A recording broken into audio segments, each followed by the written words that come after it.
नमस्कार दोस्तों, मेरा नाम है प्रवीण और आप देख रहे हैं पाविका फ्लूइड सीरीज चैनल को एक बार फिर से। तो आज मैं लेकर आपके लिए बहुत ही important topic again from the fluid machinery और फ्लूइड मशीन्स। ठीक है, तो आज का जो स्पेशल टॉपिक है this is the air lift pump from the chapter fluid systems.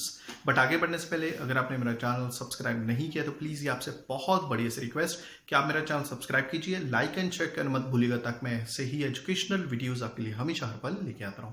और इसी वीडियो के डिस्क्रिप्शन बॉक्स में अगर आप देखें तो आपको एक लिंक मिलेगा जहां पर आप इसी चैप्टर यानी कि फ्लूइड सिस्टम्स के बाकी भी दूसरे टॉपिक्स देख सकते हैं, डाउनलोड कर सकते हैं, किसी को सजेस्ट कर सकते हैं। साथ में आप फ्लूइड मशीनरी जो आप देख रहे हैं फिलहाल ये जो सब्जेक्ट है, इसी के अगर आप दूसरे चैप्टर्स ढूंढ रहे हैं लाइक इम्पैक्ट ऑफ जेट है, हाइड्रोलिक मशीन्स है like turbine, centrifugal pump, reciprocating pump, और ये जो हमारा चैप्टर चल रहा है फ्लूइड सिस्टम्स, अगर आप इसकी ये भी वीडियोस देख रहे हैं तो विद सॉल्व्ड न्यूमेरिकल्स आपको सारे टॉपिक्स मिलेंगे। साथ में अगर आप फ्लूइड मैकेनिक्स पढ़ रहे हैं या फिर आपका छूट गया है, वो क्लियर नहीं हो रहा, तो फ्लूइड मैकेनिक्स के सारे videos with solved numericals available करा दिए गए हैं। साथ में अगर कोई टॉपिक रह गया हो तो आप कमेंट कर सकते हैं, मैं कोशिश करूंगा टाइमिंगली वीडियोस लेके आने की। ठीक है, तो चलिए मीन्स स्टार्ट करते हैं अभी ज्यादा टाइम ना लेते हुए। What do you mean by means what does it mean air lift pump. देखिए एयर लिफ्ट पंप क्या होता है, जैसा कि सबसे पहले हम डायग्राम देखेंगे कि एयर लिफ्ट पंप क्या होता है। ठीक है, आप देख रहे हैं कि हमारे पास एक रेजरवायर है। ठीक है, रेजरवायर है जिसको सम भी बोलते हैं, ये हमारा रेजरवायर जिसके अंदर हमारा प्योर वाटर रखा हुआ है। ठीक है,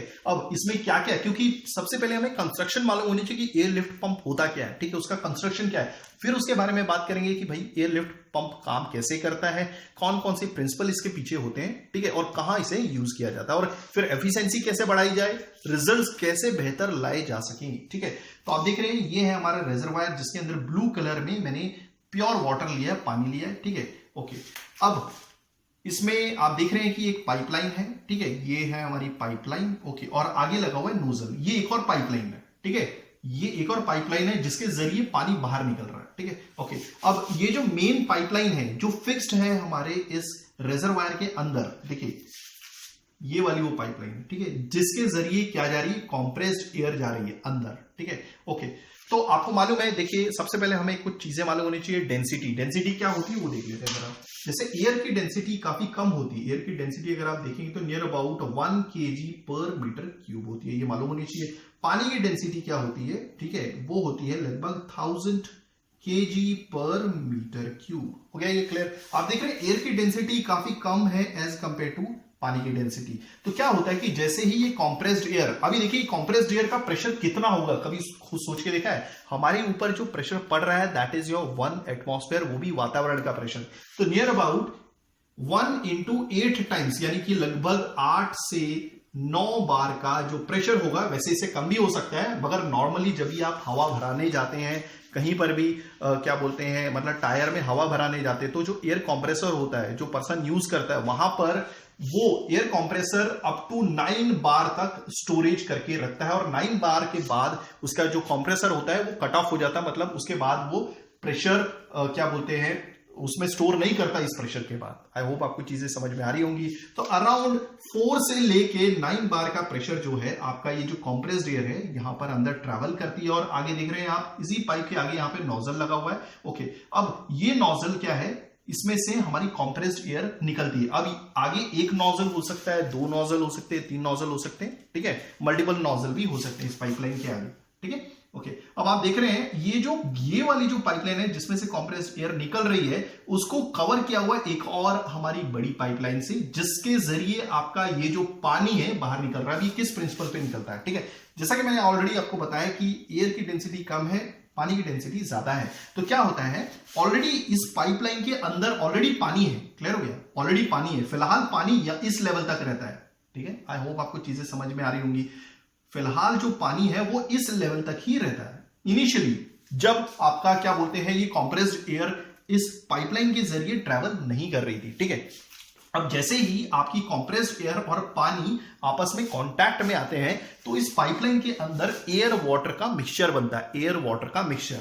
तो इस दौरान एयर वाटर के मिक्सचर के अंदर, समझ में आ रहा है, ये जो एयर वाटर का मिक्सचर है इस पाइपलाइन के अंदर जो बनता है, इसकी जो डेंसिटी होती है, अब ये डेंसिटी किसके, एयर प्लस वाटर का जो मिक्सचर होता है उसकी डेंसिटी पानी की डेंसिटी से कम होता है। क्लियर हो गया, पानी की डेंसिटी से कम होता है। मान लीजिए 500 kg पर मीटर क्यूब है, हमें क्या करना है, हमें तो सिर्फ इतना ही बताना है, एयर वाटर का जो मिक्सचर इसके अंदर बन रहा है इस पाइपलाइन के अंदर, उसकी डेंसिटी मान लीजिए 500 केजी पर मीटर क्यूब है। दैट मीन्स ये इस प्योर वाटर की डेंसिटी से कम है। तो क्या होता है, कहीं कहीं जो पानी होता है वो वाला पानी जो इस पाइपलाइन के अंदर है, ठीक है, जो क्या बोलते हैं हमारे एयर के कांटेक्ट में नहीं है, तो उसकी डेंसिटी समझ में आ रहा है। मैं एक्चुअली मैं यहां पे बनाता हूं ये पाइपलाइन, ये वाली जो पाइपलाइन है, सपोज यहां पे बबल्स है, यहां पे बबल्स है, यहां पे बबल्स है, यहां पे बबल्स है।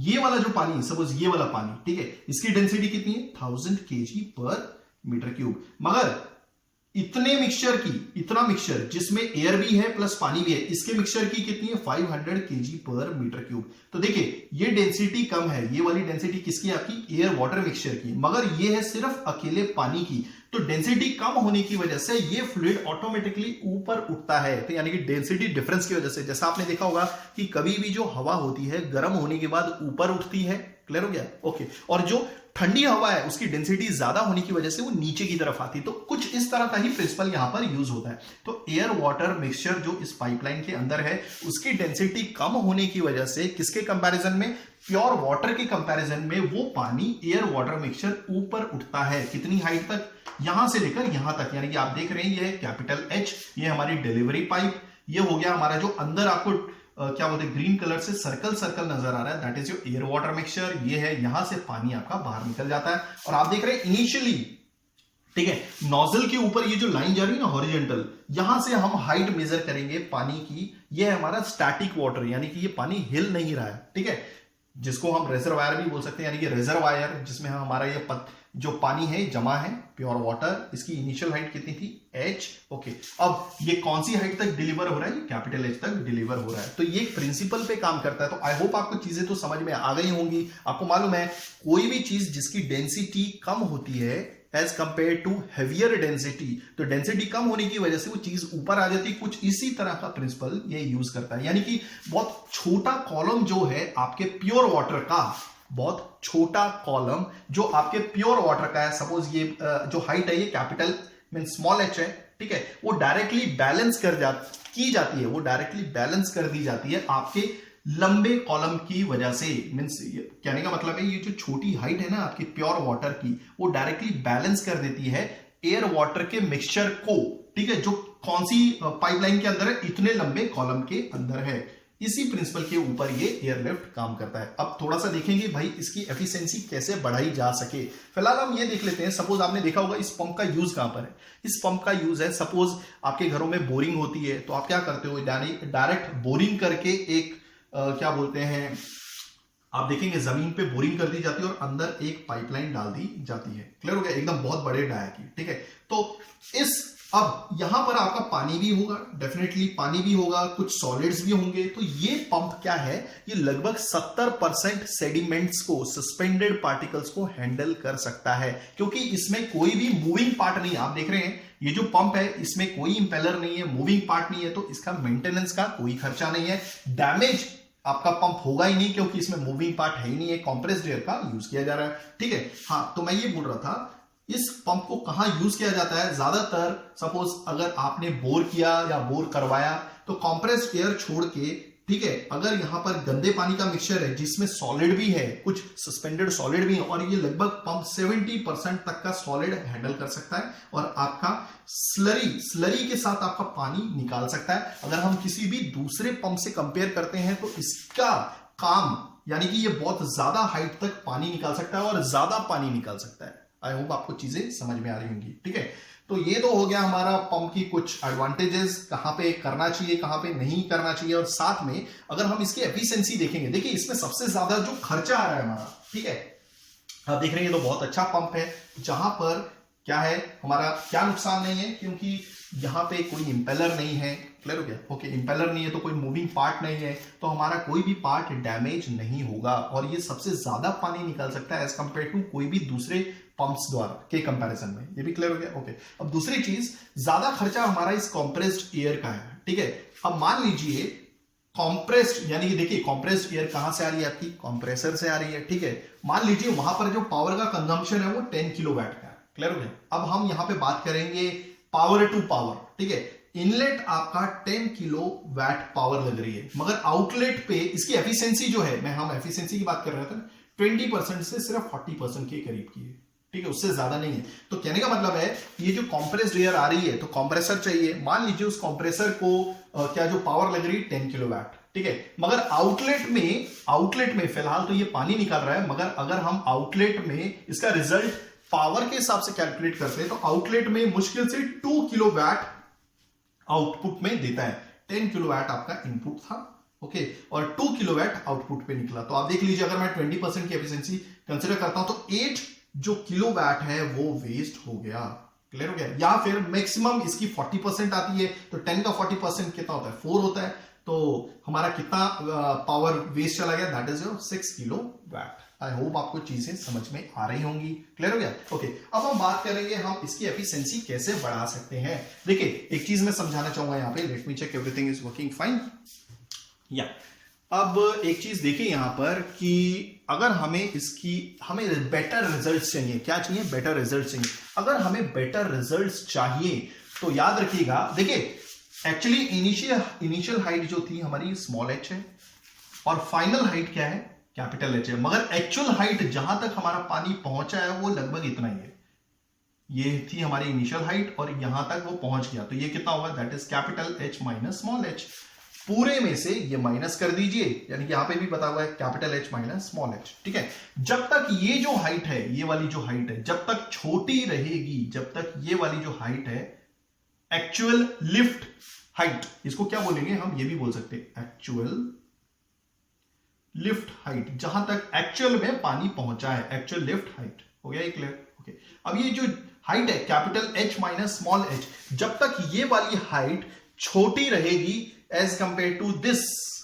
क्लियर हो गया? मान लीजिए ये क्या बोलते हैं, ये capital H minus small H है, 1 आया, कितना है? 1 मीटर, ओके, और जो एच है वो 4 मीटर है। तो देखिए साफ साफ बोल रहा हूं ना, मैं भी तो यही बोल रहा हूं कि जब तक ये वाली हाइट छोटी रहेगी आपकी इस हाइट के कंपैरिजन में, ठीक है, यानी कि साफ साफ बोल रहा हूं H capital H minus small H कितना है? 1 मीटर, ओके, आपका जो स्मॉल एच है दैट इज 4 मीटर। तो साफ साफ बोल रहा हूं कि ये वाली हाइट, जब तक ये जो एक्चुअल लिफ्ट हाइट है, मतलब ये वाली हाइट आपकी ये पानी की हाइट से छोटी रहेगी, तब तक बेटर रिजल्ट्स मिलेंगे। क्लियर हो गया? ओके, जैसे कि मैंने ऑलरेडी एग्जांपल बता दिया आपको, ये वाली हाइट मान लीजिए 1 मीटर है यहां से यहां तक, और ये जो ये वाली हाइट है दैट इज योर 4 मीटर, ठीक है। तो आप इस तरह का एक रेशियो भी लिख सकते हैं, ठीक है। तो capital H minus H small H equal to 1/4। अगर आप देखेंगे 0.25 आता है।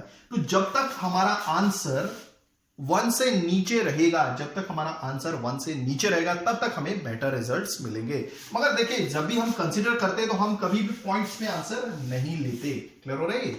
ओके, फिलहाल मैं इसको मिटा देता हूं, अब हम थोड़ा सा अच्छे से समझेंगे इसको।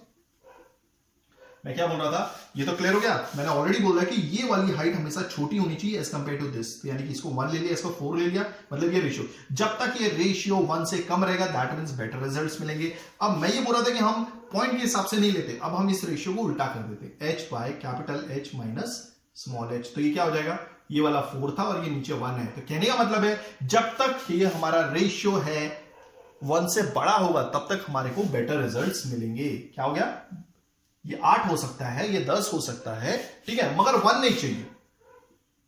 मतलब जितना आप 1 के नजदीक आओगे, ठीक है, 1/1, ये h upon capital H minus H, ठीक है, जितना आप नजदीक आओगे उतनी एफिशिएंसी से इसका रिजल्ट्स डाउन हो जाएंगे, एफिशिएंसी कम हो जाएगी। क्लियर हो गया? फॉर एग्जांपल मैं अगर हाइट h इक्वल टू 30 लेता हूं और ये जो रेशियो है हमारा h by capital H minus small H, ये 4 का आ जाता है, ठीक है, ये 4 के बराबर हो जाता है। मैंने बोला कि ये जो रेशियो है ना, ये 4, ये जो रेशियो है h upon H minus H, ये वैरी होता है 4 से लेकर 1 तक, ठीक है।